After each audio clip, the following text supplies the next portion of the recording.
ദൈവനാമം വാഴ്ത്തപ്പെടുന്നവരാണ്. ദൈവത്തിൻ്റെ കൃപയാൽ എഫേസ്യ ലേഖനം എന്ന വിഷയത്തിൻ്റെ 3-ാമത്തെ സെക്ഷനിൽ പ്രവേശിക്കാനായിട്ട് ദൈവം നമ്മെ സഹായിച്ചതോർത്ത് ഞാൻ ദൈവത്തെ സ്തുതിക്കുന്നു, സ്തോത്രം ചെയ്യുന്നു. നിങ്ങൾക്ക് ഏവർക്കും കർത്താവായ യേശുക്രിസ്തു നാമത്തിൽ സ്നേഹവും വന്ദനവും അറിയിക്കുന്നു. നിങ്ങൾ നൽകുന്ന പ്രോത്സാഹനം, പ്രാർത്ഥന, പിൻബലം എല്ലാറ്റിനും ഞാൻ നന്ദി പറയുകയാണ്. തുടർന്നും സന്ദേശങ്ങൾ പങ്കുവയ്ക്കണം, ശുശ്രൂഷയോർത്ത് പ്രാർത്ഥിക്കണം. മറ്റുള്ളവരോട് ഈ പാഠ്യപദ്ധതിയെക്കുറിച്ച് പറയുവാനായിട്ട് സന്മനസ് കാണിക്കണം. നിങ്ങൾ പലരും ഷെയർ ചെയ്യുന്നുണ്ട്. ഞങ്ങൾക്ക് ഈ ദിവസങ്ങളൊക്കെ നോക്കുമ്പോൾ ഒരുപാട് പേര് സന്ദേശങ്ങൾ ഷെയർ ചെയ്യുന്നുണ്ട്. അതിലെല്ലാം ഓർത്ത് ഇത് ശ്രദ്ധിക്കുക. ഫേസ്ബുക്കിൽ കാണുന്നവരും ദയവായി ഷെയർ ചെയ്യണേ. നിങ്ങൾക്ക് ഇത് അനുഗ്രഹമാകുന്ന പോലെ മറ്റുള്ളവർക്ക് അനുഗ്രഹമാകാൻ വേണ്ടിയിട്ടാണ്. നിങ്ങൾ ഏത് സോഷ്യൽ മീഡിയയിൽ ഏതിലാണോ നിങ്ങൾ കാണുന്നത്, ചിലർ വാട്സപ്പിൽ കാണുന്നവരുണ്ട്, ചിലർ യൂട്യൂബിൽ കാണുന്നവരുണ്ട്, ചിലർ ഫേസ്ബുക്കിൽ കാണുന്നവരുണ്ട്, ഒക്കെ നിങ്ങളൊന്ന് ഷെയർ ചെയ്യുക. നിങ്ങളുടെ ആ ബട്ടൺ, ഷെയർ ബട്ടൺ ഒന്ന് ഞെക്കിയാലേ കുറച്ച് പേർക്ക് കൊണ്ട് എത്തിക്കാൻ കഴിയില്ലേ. മറ്റുള്ളവരും അതും കേൾക്കട്ടെ, മറ്റുള്ളവർ അതിനെ അറിയട്ടെ, അവർക്ക് ഇതൊരു അനുഗ്രഹമാകട്ടെ. നിങ്ങൾ അനുഗ്രഹം പ്രാപിക്കുന്ന പോലെ, നിങ്ങൾ സന്തോഷം പ്രാപിക്കുന്ന പോലെ അവരും ഈ സന്തോഷവും നന്മയൊക്കെ അവരും അനുഭവിക്കട്ടെ. ഷെയർ ചെയ്യുക പ്ലീസ്. ഓക്കെ, നമ്മൾ കഴിഞ്ഞ ദിവസങ്ങളൊക്കെ 1-ാം അധ്യായത്തിൻ്റെ 14 വരെയുള്ള വചനങ്ങളെ നമ്മൾ ധ്യാനിച്ചുകൊണ്ടിരിക്കുകയായിരുന്നു. നാം ഇന്ന് 15-ാമത്തെ വചനം മൂലം നമ്മൾ തുടർന്ന് ചിന്തിക്കുകയാണ്. അത് നിമിത്തം ഞാനും നിങ്ങൾക്ക് കർത്താവായ യേശുള്ള വിശ്വാസത്തെയും സകല വിശുദ്ധന്മാരോടുള്ള സ്നേഹത്തെയും കുറിച്ച് കേട്ടിട്ട് നിങ്ങൾക്ക് വേണ്ടി ഇടപെടാതെ സ്തോത്രം ചെയ്ത് എൻ്റെ പ്രാർത്ഥനയിൽ നിങ്ങളെ ഓർത്തും കൊണ്ട് കർത്താവായ യേശുക്രിസ്തുവിൻ്റെ ദൈവവും മഹത്വവുമുള്ള പിതാവുമായവൻ നിങ്ങൾക്ക് തന്നെക്കുറിച്ചുള്ള പരിജ്ഞാനത്തിൽ ജ്ഞാനത്തിൻ്റെയും വെളിപ്പാടിൻ്റെയും ആത്മാവിനെ തരേണ്ടതിനും നിങ്ങളുടെ ഹൃദയദൃഷ്ടിയെ പ്രകാശിപ്പിച്ചിട്ട് നിങ്ങളുടെ വിളിയാലുള്ള ആശ ഇന്നതെന്നും വിശുദ്ധന്മാരിൽ അവൻ്റെ അവകാശത്തിൻ്റെ മഹിമാദനം ഇന്നതെന്നും അവൻ്റെ ബലത്തിൻ വല്ലഭത്തിൻ്റെ വ്യാപാരത്താൽ വിശ്വസിക്കുന്ന നമുക്ക് വേണ്ടി വ്യാപരിക്കുന്ന നമ്മുടെ ശക്തിയുടെ അളവറ്റ വലിപ്പം ഇന്നതെന്നും നിങ്ങൾ അറിയേണ്ടതിനും പ്രാർത്ഥിക്കുന്നു. ഭയങ്കര പ്രാർത്ഥനാവാചായല്ലേ ഈ ഇങ്ങനെയുള്ള ചില പദങ്ങളും ഇങ്ങനെയുള്ള ചില പ്രാർത്ഥനകളുണ്ട്. ചിലർ പറഞ്ഞത് പൗലോസിൻ്റെ ലേഖനം അല്ലെന്ന് പറഞ്ഞവരുണ്ട്. പക്ഷേ പൗലോസിൻ്റെ ലേഖനം നമുക്ക് 1-ാമത്തെ വാക്യത്തിൽ കാണാൻ കഴിയുന്നുണ്ട് അല്ലേ. ക്രിസ്തുവേശൻ്റെ അപ്പോസ്തലനായ പൗലോസ് വിശുദ്ധന്മാരും ക്രിസ്തുവേശു വിശ്വാസവുമായവർക്ക് എഴുതുന്നത് എന്നുള്ള തുടങ്ങുന്നത് തന്നെ. അപ്പോൾ അത് പൗലോസ് എഴുതിയ ലേഖനം നമുക്ക് ഉറപ്പിക്കാം. ഇവിടെ പറയുന്ന ചില കാര്യങ്ങളുണ്ട്. ഞാൻ നിങ്ങൾക്ക് വേണ്ടി, അതിനകത്ത് ഞാനും നിങ്ങൾക്ക് കർത്താവായ യേശുവിലുള്ള വിശ്വാസത്തെയും സകല വിശുദ്ധന്മാരുള്ള സ്നേഹത്തെയും കുറിച്ച് കേട്ടിട്ട് നിങ്ങൾക്ക് വേണ്ടി ഇടപെടാതെ സ്തോത്രം ചെയ്ത്. അപ്പോൾ ഇവർക്ക് എന്തൊക്കെയാണെന്ന് പറഞ്ഞത്? യേശുവിലുള്ള വിശ്വാസമുണ്ട്, വിശുദ്ധന്മാരുള്ള സ്നേഹമുണ്ട്. നമുക്ക് സത്യത്തില്ലേ നമ്മളെ കൂടെ ഒന്ന് പരിശോധിക്കാൻ പറ്റുന്നല്ലേ. നമുക്ക് എന്തുമാത്രം വിശ്വാസമാണ് യേശുവിനോടുള്ളത്, ദൈവത്തോടുള്ളത്. പ്രതിസന്ധികളും പ്രതികൂലവും കഷ്ടവും ഒക്കെ ഉണ്ടാകുന്ന സമയത്ത് ഈ വിശ്വാസം നമ്മെ ഉറപ്പിക്കാറുണ്ടോ? ഈ കുടുംബങ്ങളെ കലഹത്തിന് കാരണം എന്താ? വിശ്വാസമില്ലായ്മയല്ലേ അല്ലേ. സന്തോഷമായി പോകേണ്ട കുടുംബമാണ്, സമാധാനമായി പോകേണ്ട കുടുംബമാണ്, അനുഗ്രഹങ്ങൾ പ്രാപിക്കുന്ന കുടുംബം. പക്ഷേ അത് തമ്മിൽ ചിഹ്നമനമാണെന്ന കാരണം തന്നെ വിശ്വാസമില്ലായ്മയാണ്. അല്ലെങ്കിൽ നമ്മുടെ നാടൻ ഭാഷ പറഞ്ഞാൽ സംശയ രോഗമാണ് അല്ലേ. അതാണല്ലോ പല കുടുംബങ്ങളെയും സമാധാനത്തിൽ കെടുത്തി കളയുന്നത്. സന്തോഷം നഷ്ടപ്പെടുന്ന അവരുടെ കാരണം കൊണ്ടാണ്, കുടുംബം ചിഹ്നമനമായി പോകുന്ന അവരുടെ കാരണം കൊണ്ടാണ്. ഇതുപോലെ തന്നെയല്ലേ നമ്മൾ ദൈവമായുള്ള ബന്ധവും. നമുക്ക് വിശ്വാസം ഉടനെ അടുത്ത് നമുക്ക് സംശയമാണല്ലോ ദൈവത്തെ. നമുക്ക് വലിയ എൻ്റെ ഈ അസുഖം മാറ്റുവാൻ എൻ്റെ ദൈവം വിശ്വസനുള്ള വിശ്വാസമില്ലെങ്കിൽ, എൻ്റെ പ്രശ്നങ്ങൾക്ക് പരിഹാരം നമുക്ക് പറഞ്ഞ ദൈവം വിശ്വസനുള്ള വിശ്വാസം നമുക്കില്ലെങ്കിൽ, എൻ്റെ അവസരങ്ങൾക്കെടുത്ത മാറ്റം വരുത്തുവാൻ അനുഗ്രഹിക്കുമെന്നോ അല്ലെങ്കിൽ ഞാൻ നേരിടുന്ന വിഷയത്തിന് കർത്താവിനെങ്കിൽ വിടുതലായിക്കുന്നുള്ള വിശ്വാസം ഇല്ലെങ്കിൽ അടുത്ത് നമുക്ക് ദൈവത്തെ സംശയമാണെന്നുള്ളതാണ്. വലിയ വാലൊക്കെ പറയുന്നുള്ളൂ, വലിയ വർത്തമാനമൊക്കെ പറഞ്ഞാൽ നമുക്ക് ദൈവത്തിൽ എന്താണ് സംശയമാണ്. ഇതല്ലേ കുടുംബത്തും നിങ്ങൾ ഒരുമിച്ച് ജീവിക്കുക എന്നൊക്കെ പറയും. ഒരു കുടുംബം ജീവിക്കുന്നതിൽ തന്നെയും പരസ്പരം എന്തില്ല, അവർക്ക് വിശ്വാസമില്ല, സംശയമാണ്. അവർ ജീവിക്കുന്ന അവിടെയാണ്, ഒരേ കുടുംബം തന്നെയാണ് അല്ലേ. ഇതുപോലെ നമുക്ക് ദൈവത്തോടും എന്തില്ല, നമുക്ക് വിശ്വാസമില്ല, ദൈവത്തെ വിശ്വാസമില്ല. വിശ്വാസം നമ്മൾ എണ്ണിപ്പറക്കാൻ പിറക്കാനൊന്നും പോയില്ലല്ലോ. ഉണ്ടോ?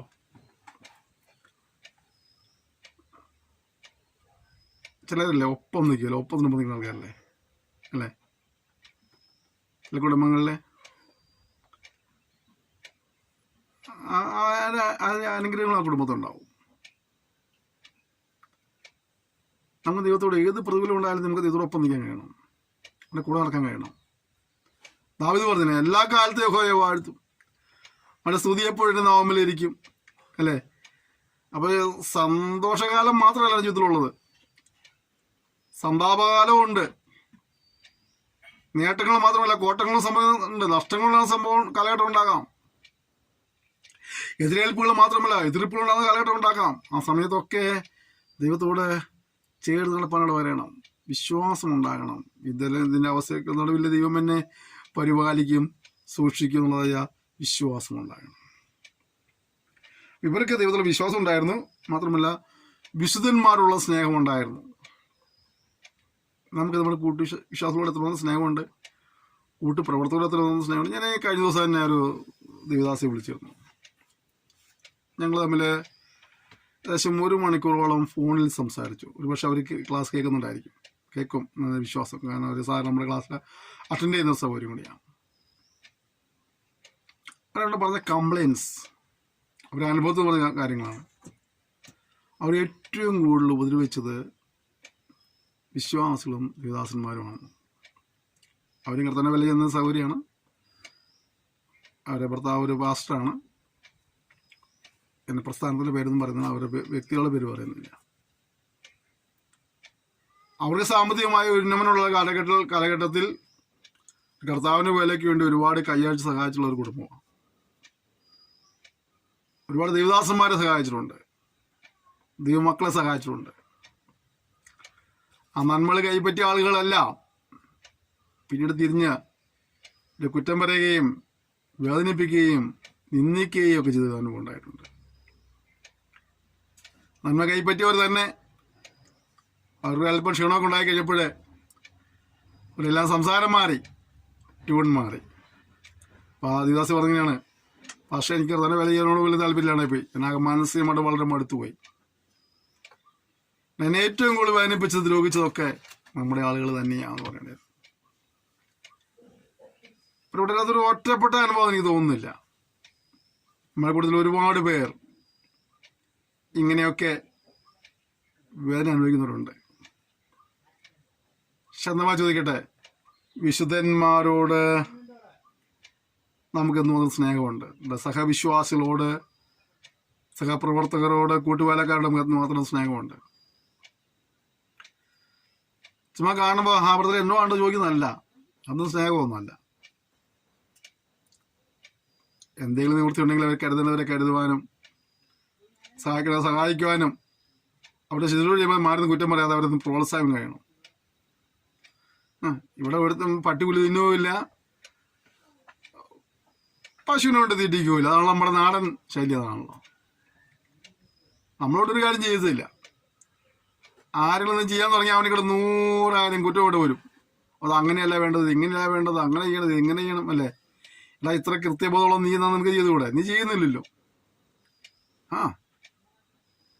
അത്രയും കൃത്യബോധമുള്ളതെന്ന് അവൻ ചെയ്യട്ടെ, അവൻ ചെയ്ത് മാറി കാണിക്കട്ടെ. അവൻ ചെയ്യുന്നില്ല, ചെയ്യുന്നതിനെ കുറ്റം പറയാൻ പോകും.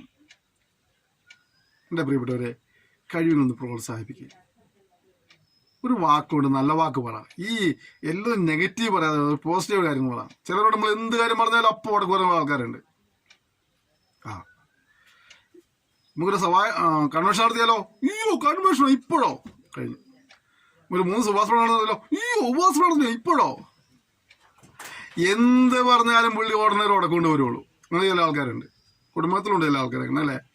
ഏതെങ്കിലും ഒരു കാര്യം കുടുംബം നടത്തി എപ്പോഴും തന്നെ എതിർപ്പ് പറഞ്ഞ ആൾക്കാരല്ലേ. ഇങ്ങനെയുള്ളതുകൊണ്ട് ഒപ്പം ജീവിക്കാൻ എളുപ്പമുള്ള കാര്യമൊന്നുമല്ല. നെഗറ്റീവായിട്ട് വരുന്ന കാര്യങ്ങൾ എന്ത് ചെയ്യണം? നമ്മൾ പോസിറ്റീവായിട്ട് കാര്യങ്ങൾ പഠിക്കാൻ നോക്കി. ചില പറയില്ലേ, ബി പോസിറ്റീവ്, തിങ്ക് പോസിറ്റീവ് അല്ലേ.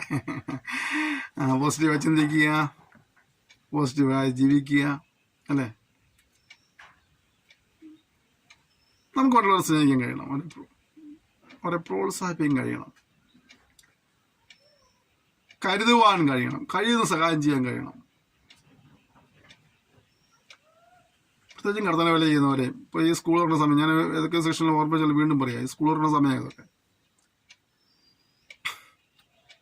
പല കുഞ്ഞുങ്ങളും സ്കൂളിൽ വിടാൻ നിവൃത്തിയാതെ കഷ്ടപ്പെടുന്ന കുഞ്ഞുങ്ങളുണ്ട്.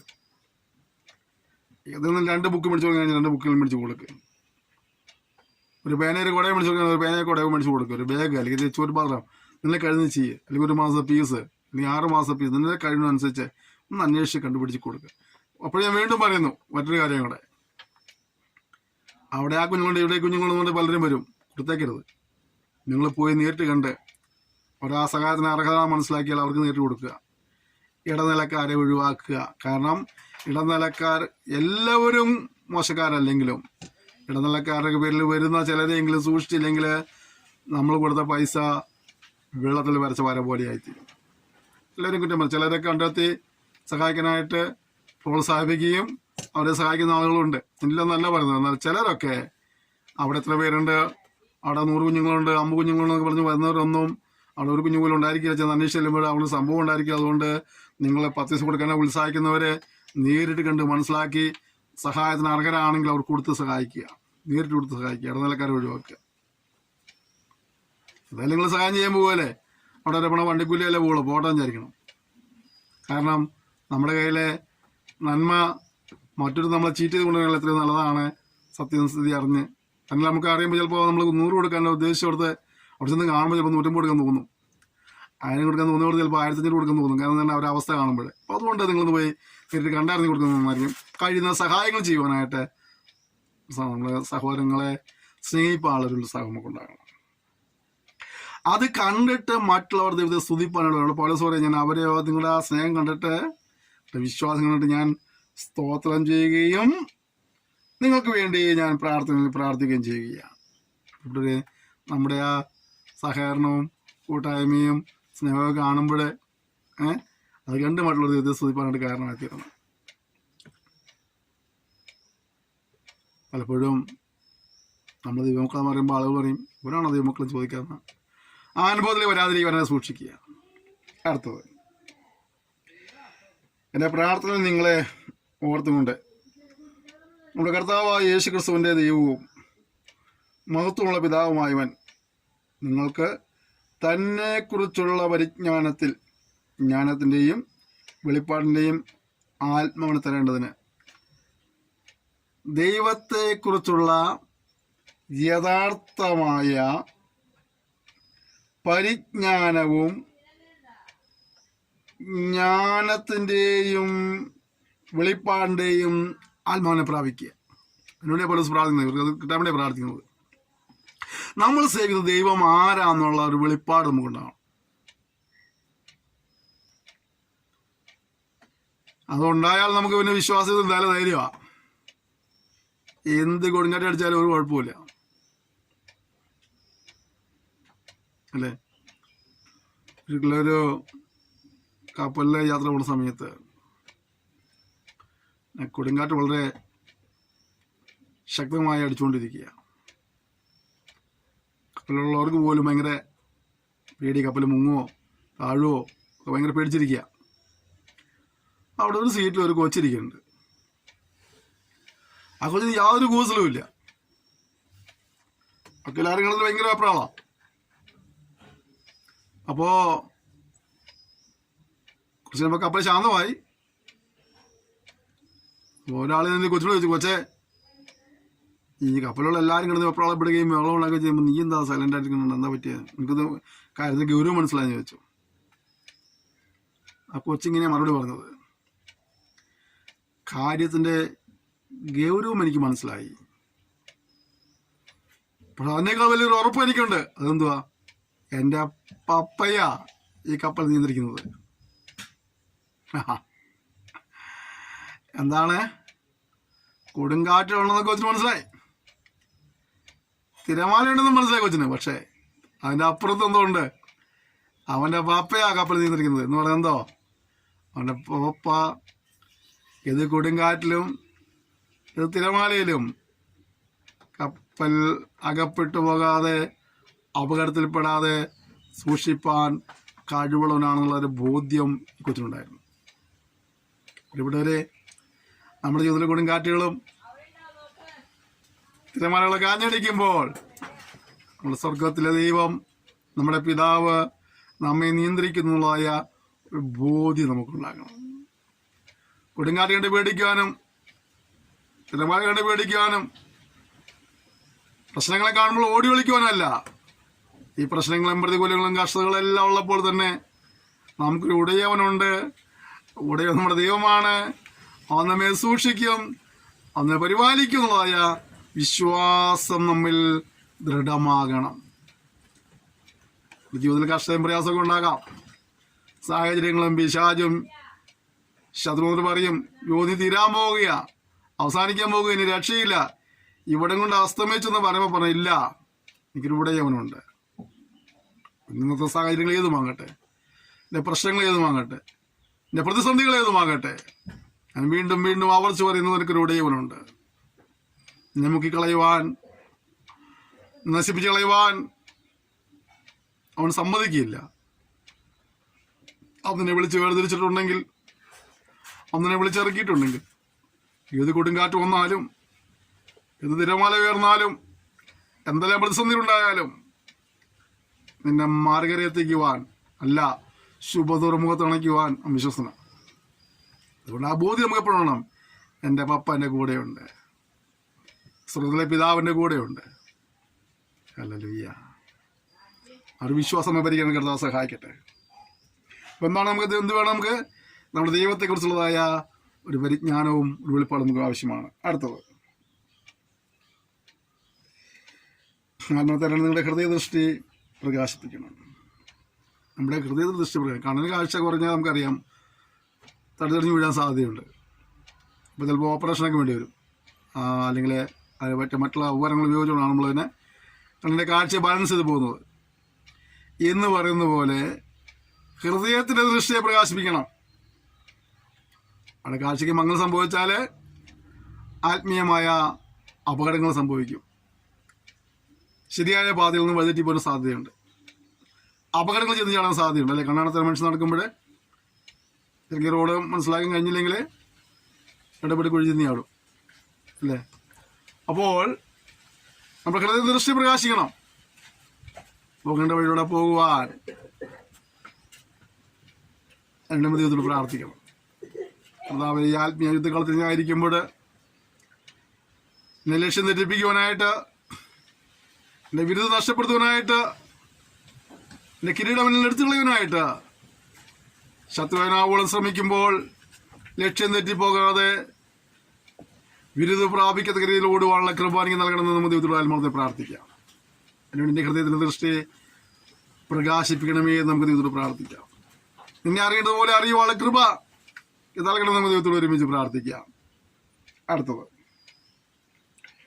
അവൻ്റെ വിളിയാലുള്ള ആശ ഇന്നതെന്നും. അപ്പൊ ദൈവം നമ്മെ വിളിച്ചതിന്റെ പുറകിൽ ലക്ഷ്യം നമ്മൾ മനസ്സിലാക്കണം. ഒരാളെ ജോലിക്ക് സ്ഥാപനത്തിൽ എടുക്കുമ്പോൾ ആ ജോലിക്കാരൻ മനസ്സിലായി എന്നെ എന്തിനാണ് ഈ സ്ഥാപനത്തിൽ ജോലിക്കായി എടുത്തത് മനസ്സിലാക്കിയിട്ട് ആ കാര്യങ്ങൾ അവൻ നിർബടിയായി ചെയ്യണം, അല്ലേ? അപ്പൊ ദൈവം നമ്മെ വിളിച്ചു, അവൻ്റെ വിളിയാലുള്ള ആശ ഏതാണ് നമ്മൾ തിരിച്ചറിയണം. എൻ്റെ ആദ്യം വണ്ണം മുന്നോട്ട് പോകണം. എന്തെങ്കിലും കാണിച്ചു കൂട്ടുകയല്ല. ഒരിക്കലെ ഒരു യജമാനൻ എൻ്റെ വേലക്കാരൻ പോണടാ, നാളെ നേരം വെളുത്ത ആലപ്പുഴയ്ക്ക് പോകണം എന്ന് പറഞ്ഞു. ഉടനെ പുള്ളി തമ്പുരാ പറഞ്ഞ് കിടന്നുറങ്ങി. നേരം വെളുത്ത് നോക്കിയപ്പോൾ ഇവനെ കാണുന്നില്ല. യജമാനൻ വീടായി വിടുമ്പോൾ നോക്കി, പറമ്പായി പറമ്പ് നോക്കി, ഇവനെ കാണുന്നില്ല.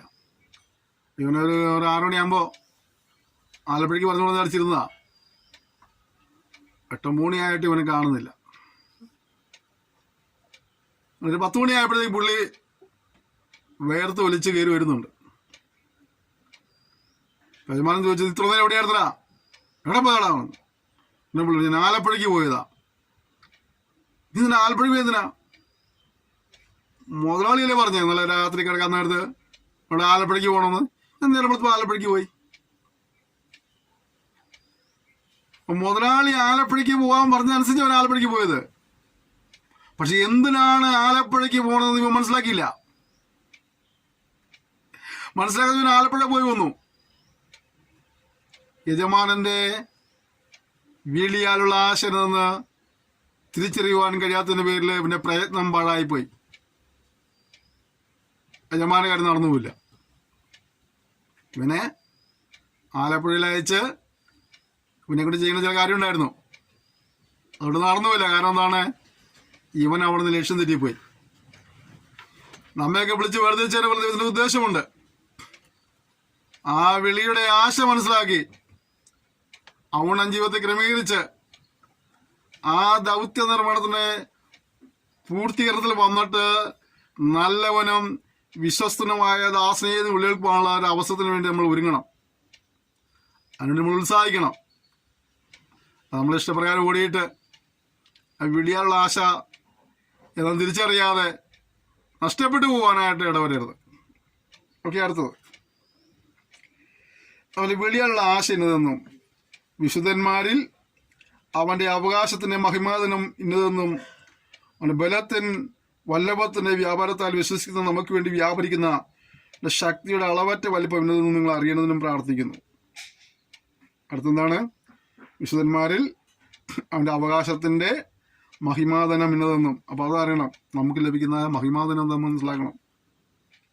അവന്റെ ബലത്തിന്റെ വല്ലഭത്തിന്റെ വ്യാപാരത്താൽ വിശ്വസിച്ച് നമുക്ക് വേണ്ടി വ്യാപരിക്കുന്ന ശക്തിയുടെ അളവറ്റ വലിപ്പം ഇന്നതെന്നും നിങ്ങൾ അറിയണം. അതിനാണ് പ്രാർത്ഥിക്കുന്നത്. വിശ്വസിക്കുന്നവരിൽ വ്യാപരിക്കുന്ന ദൈവശക്തിയുണ്ട്. അതിന്റെ അളവറ്റ വലിപ്പം മനസ്സിലാക്കണം. നാം വിശ്വസിക്കുമ്പോൾ നമ്മിൽ വ്യാപരിക്കുന്ന ഒരു ശക്തിയുണ്ട്. അതിന്റെ ഹോഴ്സ് പവർ ഇവിടെ മെൻഷൻ ചെയ്യുന്നില്ല, അല്ലേ? സാധാരണ നമ്മൾ ഓരോ മോട്ടറൊക്കെ മേടിക്കാൻ പോകുമ്പോൾ ഇത്ര HP എന്ന് പറഞ്ഞിട്ട് അതിന്റെ പവറിനെ കുറിച്ചുള്ള ഒരു വിവരണം നൽകും നമുക്ക്. ഇവിടെ വിശ്വസിക്കുന്നവരിൽ വ്യാപരിക്കുന്ന ആ ദൈവശക്തിയുടെ വലിപ്പം ഇവിടുത്തെ മനുഷ്യനെ കണക്കാക്കാൻ പറ്റുന്നതിനേക്കാൾ അപ്പുറത്താ. അതുകൊണ്ട് പൗലോസ് പറഞ്ഞെങ്ങനെയാണ്? വിശ്വസിക്കുന്ന നമുക്ക് വേണ്ടി വ്യാപരിക്കുന്ന അവന്റെ ശക്തിയുടെ അളവറ്റ വലിപ്പം അളക്കാൻ കഴിയുന്നില്ല. അതിന് ഇത്ര ഹോഴ്സ് പവർ എന്ന് പറയാൻ കഴിയുന്നില്ല. അവിടെ പറഞ്ഞത് അളവറ്റ വലിപ്പം. എവിടെ വ്യാപരിക്കുന്ന? അവനിൽ വിശ്വസിക്കുന്നവരിൽ വ്യാപരിക്കുന്നത് എന്ന് പറഞ്ഞത് എന്തെന്നാ? നമ്മലൊക്കെ വ്യാപന ശക്തിയുടെ കാര്യമായി പറഞ്ഞത്. ദൈവത്തിൽ വിശ്വസിക്കുന്ന നമ്മൾ, പ്രിയപ്പെട്ടവരെ, നമ്മൾ ഈ സത്യം പലപ്പോഴും തിരിച്ചറിയാറില്ല. ഞാനടക്കം അത് നിങ്ങളെ മാത്രം കുറ്റം പറയല്ല, പ്രസംഗിക്കുന്നത് ഞാനും കേൾക്കുന്നത് നിങ്ങളും പലപ്പോഴും നമ്മിൽ വ്യാപരിക്കുന്ന ശക്തിയുടെ അളവാറ്റ് വലിപ്പം തിരിച്ചറിയാതെ പോവുകയാ. പോലീസ് പ്രാർത്ഥിച്ചതും തിരിച്ചറിയാൻ വേണ്ടിയാണ് പ്രാർത്ഥിക്കുന്നത്. വിശ്വാസാൽ എന്തെല്ലാം സംഭവിക്കുക? കർത്താവ് പറഞ്ഞില്ലേ, വിശ്വസിച്ച് നിങ്ങൾ മലയോട് മാറിപ്പോകാൻ പറഞ്ഞാലേ മല മാറിപ്പോന്ന് പറഞ്ഞത്. അത്രയൊന്നും വിശ്വാസം നമുക്കില്ല. നമുക്ക് എല്ലാവർക്കും അറിയാൻ പോട്ടെ. കുറഞ്ഞ വർഷം നമ്മൾ നേരിടുന്ന പ്രതികൂലങ്ങളിൽ, പ്രതിസന്ധികളിലെ പ്രയാസങ്ങളിലൊക്കെ അവിശ്വാസത്തോടെ പ്രാർത്ഥിച്ചാൽ ദൈവം നമുക്ക് വേണ്ടി അത്ഭുതങ്ങളെ പ്രവർത്തിക്കും എന്നുള്ളതായ വിശ്വാസം കൊണ്ടുപോകാൻ കഴിയുന്നുണ്ടോ? നീ അനുഭവിക്കുന്നതായ കെടുതികളിന്മേൽ ദൈവം നിനക്ക് വേണ്ടി അത്ഭുതം പ്രവർത്തിക്കുന്ന വിശ്വാസം നിനക്കുണ്ടോ? ദൈവ സാഹചര്യ സമ്മർദ്ദത്താൽ നിന്റെ മനസ്സിലെ വിശ്വാസം ചോർന്നു പോയിട്ടുണ്ടോ? സാഹചര്യ സമ്മർദ്ദത്താൽ പലപ്പോഴും പലരുടെയും മനസ്സിലെ വിശ്വാസം ചോർന്നു പോയിട്ട് നിരാശയുടെ വാക്കുകളും പിറുവിറുപ്പിന്റെ വാക്കുകളും ഒക്കെ നമ്മൾ കാണുകയും കേൾക്കുകയും ചെയ്യാറുണ്ട്. പ്രിയപ്പെട്ടവരെ, നമ്മൾ വ്യാപരിക്കുന്ന ശക്തിയുടെ അളവറ്റ വലിപ്പം മനസ്സിലാക്കിയാൽ നമുക്ക് മുന്നോട്ട് ഭയമില്ലാതെ പോകുന്നിടയായിത്തീരും. ഓക്കെ, അടുത്തത്. അങ്ങനെ അവൻ ക്രിസ്തുവിലും വ്യാപരിച്ച് അവനെ മരിച്ചവരുടെ ഇടയിൽ നിന്ന് ഉയർപ്പിക്കുകയും സ്വർഗത്തിൽ തന്നെ വലത്തുഭാഗത്ത് എല്ലാ വാഴ്ചയ്ക്കും അധികാരത്തിനും ശക്തിക്കും കർത്തൃത്വത്തിനും ഈ ലോകത്തിൽ മാത്രമല്ല വരുവാനുള്ളതിലും വിളിക്കപ്പെടുന്ന സകലനാമത്തിലും അത്യന്തം ഇത് ഇരുത്തുകയും സർവവും അവനെ കാൽ കീഴാക്കി വെച്ച് അവനെ സർവ്വതിനും മീതെ തലയാക്കി എല്ലാറ്റിലുമെല്ലാം നിറയ്ക്കുന്നവന്റെ നിറവായിരിക്കുന്ന ശരീരമായ സഭയ്ക്ക് കൊടുക്കുകയും ചെയ്തിരിക്കുന്നു. ആ ശക്തിയുടെ വ്യാപാരം കൊണ്ട് ക്രിസ്തുവിൽ വ്യാപരിച്ചു കഴിഞ്ഞപ്പോൾ ക്രിസ്തു മരിച്ചവരുടെ നിന്ന് ഉയർത്തെഴുന്നേൽപ്പിക്കാനിടയായി തീർന്നുള്ളതാണ്. അങ്ങനെ ഉയർത്തെഴുന്നേറ്റ ക്രിസ്തു ഒരിക്കൽ നിന്ദിക്കപ്പെട്ട, മനുഷ്യരാൽ ഉപദ്രവിക്കപ്പെട്ട ആ ക്രിസ്തുവിനെ ഈ ശക്തി കൊണ്ട് ഉയർത്തെഴുന്നേൽപ്പിച്ച് എവിടെ കൊണ്ടിരുത്തി? സ്വർഗത്തിൽ തന്റെ വലതുഭാഗത്തിരുത്തി. പോരാ, അടുത്തത് ആ ശക്തിയുടെ മറ്റു ഗുണം, എല്ലാ വാഴ്ചയ്ക്കും അധികാരത്തിനും ശക്തിക്കും കർത്തൃത്വത്തിനും ഈ ലോകത്തിൽ മാത്രമല്ല വരുവാനുള്ളതിലും വിളിക്കപ്പെട്ട സകല നാമത്തിന് അത്യന്തം മീതെ ഇരുത്തുകയും സർവവും അവന്റെ കാൽ കീഴാക്കി വെച്ച് സർവത്തിന് മീതെ തലയാക്കി. ഓ, നമ്മൾ വിശ്വസിക്കുന്ന വ്യാപിത ദൈവശക്തി കൊണ്ട് ചെയ്യുന്ന കാര്യമുണ്ടോ? അവനെ ഉയർപ്പിച്ചു എന്ന് മാത്രമല്ല, സകലത്തിന്റെ മേൽ അധികാരം കൊടുത്തുകൊണ്ട് സകല ശക്തികളെയും അവന്റെ കാൽ കീഴാക്കി വെച്ചുകൊണ്ട് എല്ലാ നാമത്തിനും മീതെ ഇരുത്തി എന്നുള്ളതാണ്. എന്ന് പറഞ്ഞാൽ ആ ശക്തിയുടെ പവർ, എന്നെ പ്രിയപ്പെട്ടവരെ, എനിക്കെൻ്റെ അറിവിൽ എനിക്ക് കിട്ടിയ ഭാഷകളൊന്നും പറഞ്ഞു മനസ്സിലാക്കാൻ കഴിയുന്നില്ല. അത്രമാത്രം വലിപ്പമാ ആ ശക്തിക്കുള്ളത്. ആ ശക്തി കൊണ്ട് എന്തെല്ലാം ചെയ്യാൻ നമുക്ക് ഇതുവരെ മനസ്സിലാക്കാൻ കണ്ടില്ല അല്ലേ? കുറഞ്ഞ ഭാഷ നമുക്ക് എങ്ങനെ മനസ്സിലാക്കാം? എന്നിൽ വ്യാപിത ശക്തി മരിച്ചവനെ ഉയർപ്പിക്കുവാൻ കഴിയുന്ന ശക്തിയാണ്. എന്നിൽ വ്യാപിത ശക്തി എനിക്കെതിരെ ഉയർത്തുന്ന, ശബ്ദമുയർത്തുന്ന എല്ലാത്തിനെയും എന്റെ കാൽ കീഴിയാക്കുവാൻ മതിയായ ശക്തിയാണ്. നീ വെല്ലുവിളിക്കുന്ന ഏത് നാമങ്ങളെയും എന്നെ കാൽ കീഴാക്കാൻ കഴിയുന്നതായ ഒരു ശക്തിയാണ് എന്നിൽ വ്യാപരിക്കുന്നത്. പ്രിയപ്പെട്ടവരെ, എന്നെ ഭീതിപ്പെടുത്തുന്നതായ, എന്നെ മനസ്സ് മടുപ്പിക്കുന്നതായ ഒരുപാട് അനുഭവങ്ങൾ ഉണ്ടായിരിക്കാം. ഈ നില തുടർന്നു പോയാൽ ഞാൻ എവിടെ ചെന്ന് അവസാനിക്കും ചിന്തിച്ച് ഭാരപ്പെടുന്ന ഒരുപാട് വിഷയങ്ങളുണ്ടായിരിക്കാം. ഞാൻ പറയട്ടെ, വിശ്വസിക്കുന്നതിൽ വ്യാപരിക്കുന്ന ദൈവശക്തിയാല് അത് മരിച്ചൊരു ഉയർപ്പിക്കുന്ന ശക്തിയാണ്. എല്ലാറ്റിനെയും കാൽ കീഴയാക്കി അവയുടെ മേൽ ജയഘോഷം കൊള്ളുവാൻ മതിയായ ശക്തിയാകിയാൽ ആ ശക്തി നിന്നിൽ വ്യാപരിക്കുന്നതുകൊണ്ട് നിന്റെ കുടുംബത്തെയും നിന്നെ നശിപ്പിക്കുവാൻ ശ്രമിക്കുന്ന, ശുശ്രൂഷയെ കെടുത്തിക്കളയാൻ ശ്രമിക്കുന്ന, നീ പ്രാപിക്കുന്ന നന്മയെ പ്രാപിക്കാതിരിക്കാനായിട്ട്, നീ പ്രാപിക്കേണ്ട ഉയർച്ചയെ പ്രാപിക്കാതിരിക്കാനായിട്ട് നിന്നെ പേര് വ്യാപരിക്കുന്നതായ ഏത് കൊടിയ ശക്തിയെയും നിന്റെ കാൽ കീഴാക്കി അവയുടെ മേൽ ജയം നൽകുവാൻ മതിയായ ശക്തി നിന്റെ ഉള്ളിൽ വ്യാപരിക്കുന്നുണ്ട് കുഞ്ഞെ. അതുകൊണ്ട് അവ നിന്നെ ഒരിക്കലും തോൽപ്പിക്കുകയില്ല, അവ നിന്നെ ഒരിക്കലും നശിപ്പിക്കുകയില്ല. വിശ്വാസാൽ നീ അവയെ ഓവർകം ചെയ്യാൻ പോവുകയാണ് യേശുവിന്റെ നാമത്തിൽ. നീയല്ല പേടിക്കേണ്ടത്, നീയല്ല നിരാശപ്പെടേണ്ടത്. നീ വ്യാപിത ശക്തിയാല് നീ അവയുടെ മേൽ ജയമെടുക്കാൻ പോവുകയാണ്. ഹല്ലേലൂയ. അവ നിന്റെ മേൽ ജയമെടുക്കുകയില്ല. പക്ഷെ കടമായിരിക്കാം, കടഭാരമായിരിക്കാം, രോഗമായിരിക്കാം, മറ്റ് എതിർപ്പുകളായിരിക്കാം, ഇടർച്ചകളായിരിക്കാം, ശുശ്രൂഷാമുള്ള വെല്ലുവിളികളായിരിക്കാം, കുടുംബത്തിലുള്ള വെല്ലുവിളികളായിരിക്കാം, തലമുറയുള്ള വെല്ലുവിളികളായിരിക്കും. എന്തുമാകട്ടെ, എന്നെ നശിപ്പിക്കണം ചെയ്യുന്നതോടുകൂടി വരുന്നതിന് പിൻപറ്റുന്നത് എന്തുമാകട്ടെ, അവയുടെ മേൽ നിനക്ക് ജയം തരുവാൻ നമ്മുടെ ദൈവം വിശ്വസ്തനാണ്. മരിച്ചവന് ഉയർപ്പിക്കുന്ന ശക്തി. എല്ലാം അവസാനിച്ചു, എല്ലാം നഷ്ടപ്പെട്ടു, ഇനി മുന്നോട്ട് പോകാൻ കഴിയില്ല എന്ന് പറഞ്ഞ അവസ്ഥയാണ് മരണം എന്നുള്ളത് അല്ലേ? പിന്നെ ഒന്നും പ്രവർത്തിക്കാൻ കഴിയില്ല, ചിന്തിക്കാൻ കഴിയില്ല, ഒരു ജോലി മുന്നോട്ട് പോകാൻ കഴിയില്ല. എല്ലാം അവസാനിച്ചെന്ന് പറഞ്ഞ പുതിയ തുടക്കം നൽകുക ഉയർത്തെഴുന്നേൽപ്പിലൂടെ. നിന്റെ അവസ്ഥ ഇങ്ങനത്തെ മാറ്റം നീ പുളിഷ്ടപ്പെടാൻ ആഗ്രഹിച്ചിടത്തുനിന്ന് പുതിയ തുടക്കം നൽകി നിന്നെ മാനിപ്പാൻ ദൈവത്തിന് പദ്ധതിയുണ്ട്. വിശ്വസിക്കുക. നിന്നിൽ വ്യാപരിക്കുന്ന ശക്തി എങ്ങനത്തെ ശക്തിയാണ്? മരിച്ചവരെ ഉയർപ്പിക്കുന്ന ശക്തി. എല്ലാതിനെയും കാൽ കീഴാക്കി സകലത്തിനു മേലും ജയം നൽകുന്ന ശക്തിയാണ്. അങ്ങനെയെങ്കിൽ നിന്നെ ഭീതിപ്പെടുന്ന സകലത്തിനു മേലും നിന്റെ മേൽ വ്യാപരിക്കുന്ന ദൈവാത്മശക്തിയാൽ നീ നാളുകളിൽ ജയം പ്രാപിക്കും. വിശ്വാസാൽ പറ, ഞാൻ ജയം പ്രാപിക്കും, ഞാൻ അതിനെ ഓവർകം ചെയ്യും, ഞാൻ അതിനെ മറികടക്കും. വിശ്വാസത്തിൽ പറ. അത് ഇത്ര സംഭവിക്കാൻ പോവുകയാണ്. 22-ാം വാക്യം, 23-ാം വാക്യം. എല്ലാറ്റിലും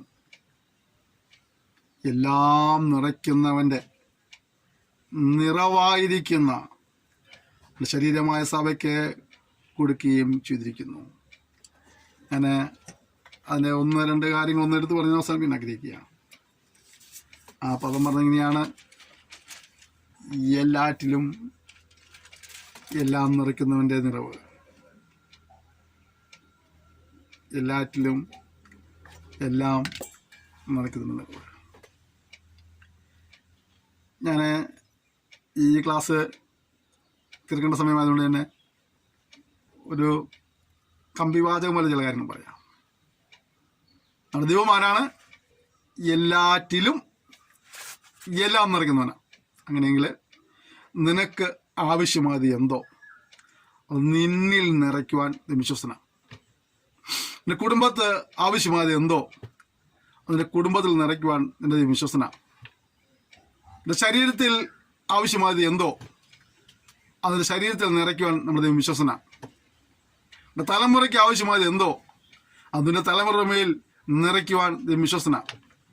ജോലി സ്ഥലത്തെ കാര്യമാകട്ടെ, ശുശ്രൂഷാമതുള്ള കാര്യങ്ങളാവട്ടെ, ഏതൊരു വിഷയമാണെങ്കിലും എന്തൊരു പ്രശ്നമാണെങ്കിലും നിന്റെ ഉള്ളിൽ ഒരുപാട് കുറവുകളോ ന്യൂനതകളോ ഉണ്ടാകാം. മതിയായ നിലയിലുള്ള ഒരു കാര്യവും ക്രമീകരണ പക്കൽ ഉണ്ടായിരിക്കുകയില്ല. നിങ്ങളുടെ വിദ്യാഭ്യാസമുള്ള ബന്ധത്തിലായിരിക്കാം, നിങ്ങളുടെ വിവാഹത്തുള്ള ബന്ധത്തിലായിരിക്കാം, വിദേശയാത്രയുള്ള ബന്ധത്തിലായിരിക്കാം, ഭവനമുള്ള ബന്ധത്തിലായിരിക്കാം. അങ്ങനെ നിന്റെ മുന്നിൽ വിവിധ ആവശ്യങ്ങളും വിവിധ കുറവുകളും ഉണ്ടായിരിക്കാം. പക്ഷേ നിന്റെ ആവശ്യമേതോ ആ ആവശ്യങ്ങൾ നിലവിൽ ശൂന്യമായ തലങ്ങളേതോ ആ ശൂന്യമായ തലങ്ങളെ നിറയ്ക്കുവാൻ കഴിയുന്ന ഒരു ദൈവം നമുക്കുണ്ട്. ഞാൻ വീണ്ടും പറയുന്നു, നിന്നിൽ ആവശ്യമായത് എന്തോ, നിനക്ക് ആവശ്യമായത് എന്തോ നിനക്ക് നിറയ്ക്കുവാൻ, നിങ്ങൾ നിറയ്ക്കുവാനായിട്ട് ഇത് വിശ്വസനാണ്. ആ നിറവ് പ്രാപിക്കാൻ പോവുകയാണ്. വിശ്വാസാൽ ഒരുമിച്ച് പ്രാപിക്കും. ഇന്ന് ഒരുപക്ഷെ നിന്റെ ആരോഗ്യമായിരിക്കും ശൂന്യമായിരിക്കുന്നത്, ആരോഗ്യതലങ്ങൾ ശൂന്യമായിരിക്കാം. പക്ഷെ സാമ്പത്തിക തലം ശൂന്യമായിരിക്കാം. പക്ഷെ സമാധാനപരമായ തലങ്ങൾ ശൂന്യമായിരിക്കാം. പക്ഷെ സഭയുടെ അന്തരീക്ഷം ശൂന്യമായിരിക്കാം. ശുശ്രൂഷ തലങ്ങൾ ശൂന്യമായിരിക്കാം. ഏതുമാകട്ടെ, ആ ശൂന്യതയെ പരിഹരിക്കാൻ കഴിയുന്ന ദൈവത്തെ നമ്മൾ സേവിക്കുന്നത്. അവിടെ നിറവ് തരുവാൻ കഴിയുന്ന ദൈവത്തെ സേവിക്കുന്നത്. ആ ശൂന്യതകൾക്ക് മാറ്റം വരുത്തിക്കൊണ്ട് നിറവ് തരുവാൻ കഴിയുന്ന ദൈവത്തെയാണ് സേവിക്കുന്നത്. മനുഷ്യാപ്രവചനം 51-3 വാക്യം വായിക്കുമ്പോൾ പറയുന്നില്ലേ, ഞാൻ സിയോനെ ആശ്വസിപ്പിച്ച് അതിൻ്റെ സകല ശൂന്യസ്ഥലങ്ങളെയും ആശ്വസിപ്പിക്കും. ഞാൻ ആ വാക്യം നിങ്ങൾക്ക് വേണ്ടി വായിച്ച് ഞാൻ പ്രാർത്ഥിക്കാൻ ആഗ്രഹിക്കുകയാണ്. ഏതെങ്കിലും തലങ്ങളിൽ കുറവുകളും ശൂന്യതകളൊക്കെ ഉണ്ട്, ആ നിലകളിൽ നിരാശപ്പെട്ടിരിക്കുകയാണെങ്കിൽ നമ്മുടെ ദൈവം പറയുക, നിന്നിൽ നിറയ്ക്കുന്ന ഒരു ദൈവമുണ്ട്. എല്ലാറ്റിലും എല്ലാം നിറയ്ക്കുന്ന ദൈവമുണ്ട്. ദൈവം പറയുക, യെശയ്യാ 51:3, യഹോവ സിയോനെ ആശ്വസിപ്പിക്കുന്നു. കണ്ടെന്ന് അവിടെ നിന്റെ പേര് ചേർത്ത് വായിച്ചോ. കണ്ടെന്താ പറഞ്ഞത്? അവനതിൻ്റെ സകല ശൂന്യസ്ഥലങ്ങളെയും ആശ്വസിപ്പിച്ച് അതിൻ്റെ മരുഭൂമിയെ അതിനെ പോലെയും അതിൻ്റെ നിർജ്ജന പ്രദേശത്തെ യഹോവയുടെ തോട്ടത്തെ പോലെയും ആക്കും. ആനന്ദവും സന്തോഷവും സ്തോത്രവും സംഗീതഘോഷവും അതിലുണ്ടാകും. പ്രിയപ്പെട്ടവരെ, എല്ലാറ്റിലും എല്ലാം നിറയ്ക്കുന്നവൻ ശൂന്യതയെ പരിഹരിക്കുമ്പോൾ ഇന്നത്തെ എൻ്റെ കരച്ചിലിൻ്റെ പകരമായി, എൻ്റെ വിളിക്ക് നെടുവെറുപ്പിന് പകരമായിട്ട് സന്തോഷവും സ്തോത്രവും ആനന്ദവും ഉണ്ടാകുന്ന രീതിയിൽ കർത്താവ് നിറപ്പനടിയായത്തിലും വിശ്വസിക്കാം. ഒരുമിച്ച് പ്രാർത്ഥിക്കാം. സ്വർഗീയ പിതാവേ, ഇതൊന്ന് സെക്ഷനായി സ്തോത്രം ചെയ്യുന്നു. നിങ്ങളോട് വിവിധ നിലയിൽ സംസാരിപ്പാൻ ഇടയായിത്തീർന്നല്ലോ. കർത്താവേ, ഈ പഠിതാക്കൾ ഏതെല്ലാം വിഷയത്തിലുള്ള ബന്ധത്തിൽ ജീവിതത്തിൽ ഒരു ശൂന്യത അനുഭവിക്കുന്നുവോ, ആ ശൂന്യതലങ്ങളിൽ നിറവുണ്ടാകുവാനേ കർത്താവ് കൃപയും പറയണം. നീ എല്ലാറ്റിലും എല്ലാം നിറയ്ക്കുന്നവനാകിയാൽ ഇവരുടെ ആവശ്യമേതോ ആവശ്യതലങ്ങളിൽ കർത്താവേ അത്ഭുതം പ്രവർത്തിച്ച് ഒരു നിറവ് നൽകണമേ. ആ ശൂന്യതകളെ യേശുവിന്റെ നാമത്തില് പൂർണ്ണമായി മാറുവാനോട് ദൈവിക നന്മയുടെ നിറവുണ്ടാവാൻ കൽപ്പിക്കുകയാണ്. കൃപയ്ക്കായി സ്തോത്രം ചെയ്യുന്നു. പിതാവിൻ്റെയും പുത്രൻ്റെയും പരിശുദ്ധാത്മാവിന്റെ നാമത്തില് അടിയനിവരെ അനുഗ്രഹിച്ച് പ്രാർത്ഥിക്കുന്നു. രോഗികൾ യേശുവിന്റെ നാമത്തിൽ സൗഖ്യമാകട്ടെ. ദുഃഖിതർ യേശുവിന്റെ നാമത്തിൽ ആശ്വാസം പ്രാപിക്കട്ടെ. ഏകാകിനികൾ, ഒറ്റപ്പെട്ടു പോയവർ, നിരാശ ചെയ്യുന്നവർ യേശുനാമത്തിൽ ബലവും സന്തോഷവും സമാധാനവും പ്രാപിക്കട്ടെ. കടഭാരത്തിലായിരിക്കുന്നവർ കർത്താവേ, കടഭാരങ്ങൾ മാറുവാൻ, അശുദ്ധതകൾ മാറുവാൻ, നിന്നാൽ ഒരു നിറവുണ്ടാവാൻ കർത്താവ് സഹായിക്കുന്നു പ്രാർത്ഥിക്കുന്നു. ഇങ്ങനെയുള്ള ഭാവികൾ മുതൽ ഭാരപ്പെടുന്നവരുണ്ട് കർത്താവേ, അവിടെയും ഒരു നന്മയുടെ നിറവ്, ദൈവാനുഗ്രഹത്തിന് നിറവോടെ ഉണ്ടാകുവാനാണ് ഞങ്ങൾ പ്രാർത്ഥിക്കുന്നത്. എൽബൻ ചെയ്യുമാറാണ്. എല്ലാ നിലയിലും നിറയ്ക്കുന്ന കൃപയ്ക്കായി സ്തോത്രം ചെയ്യുന്നു. യേശു നാം തന്നെ ആമേൻ. ക്ഷമയോടെ സന്ദേശം ശ്രമിച്ചതിന് നന്ദി പറയുന്നു. ദൈവം നിങ്ങളെല്ലാവരെയും ധാരാളമായി അനുഗ്രഹിക്കുമാറാകട്ടെ. കർത്താവ് വരവ് താമസിച്ചാൽ അടുത്ത സെക്ഷനിൽ വീണ്ടും കാണാം. അതിലേയും കർത്താവിൻ്റെ സേവനം ചെറിയ സൂക്ഷിക്കണം, പരസ്പരം ഓർത്ത് പ്രാർത്ഥിക്കാം. എനിക്ക് സെക്ഷൻ എങ്ങനെയെങ്കിലും അനുഗ്രഹമായിരുന്നെങ്കിൽ ഞങ്ങളെ വിളിച്ച് പറയുകയോ ആ സ്ക്രീനിൽ കാണുന്ന വാട്സപ്പ് നമ്പറിൽ മെസ്സേജ് ഇടുകയോ ചെയ്യുക. നിങ്ങൾ അലട്ടുന്ന വിഷയങ്ങളെ വിഷയങ്ങൾക്ക് ഒരു വിടുതൽ കിട്ടാനായിട്ട്, ഒരു ആശ്വാസം കിട്ടാനായിട്ട് ഇത് പ്രാർത്ഥനാ സഹായം ആവശ്യമാണ്. ദയവായി ഞങ്ങളെ വിളിക്കുക.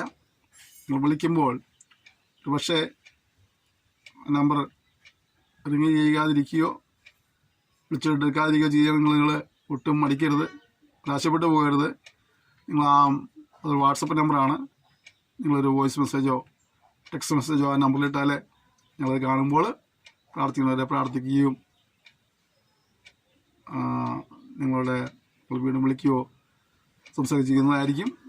സഹകരണങ്ങൾ പ്രതീക്ഷിക്കുന്നു. ദയവായി സന്ദേശങ്ങൾ പങ്കുവയ്ക്കണം. മറ്റുള്ളവർക്ക് കൂടുതൽ അനുഗ്രഹമാകട്ടെ. മറ്റുള്ളവരുടെ പാഠത്തിലേക്ക് വിളിച്ചുകൊണ്ടുവരിക. അവരിത് പഠിക്കട്ടെ. നിങ്ങളും മറ്റുള്ളവരത് പഠിപ്പിക്കുക. മറ്റുള്ളവർക്ക് സന്ദേശങ്ങൾ പങ്കുവെച്ചു കൊടുക്കുക. നമുക്ക് എല്ലാ നിലകളിലും ഒരുമിച്ച് പ്രവർത്തിച്ച് കർത്താവിന്റെ നാമത്തിന് വേണ്ടി ധീരജ് വ്യാപ്തിക്കാന്നുള്ളുവാൻ അതൊന്ന് സഹായിക്കുമാറാകട്ടെ. ഒരിക്കൽ കൂടി നിങ്ങളുടെ എല്ലാ സഹകരണം നന്ദി പറയുന്നു. Thank you. May God bless you.